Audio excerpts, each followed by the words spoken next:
Czy wydzierasz twarz?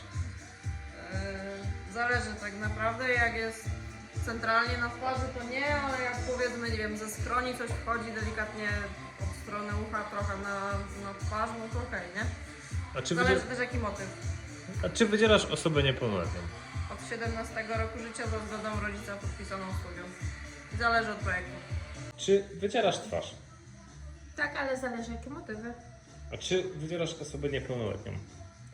Od 16 roku życia za zgodą rodzica. Wydzierasz twarz. Nie. A czy wydzierasz osobę niepełnoletnią? Za zgodą rodzica tak, wydzieram. Czy wydzierasz twarz? Nie, nie wytatuuję twarzy. A czy wydzierasz osoby niepełnoletnie? Od 16 roku życia za zgodą rodzica. Rodzic musi być w dniu sesji obecny. Przynajmniej przy podpisywaniu zgody.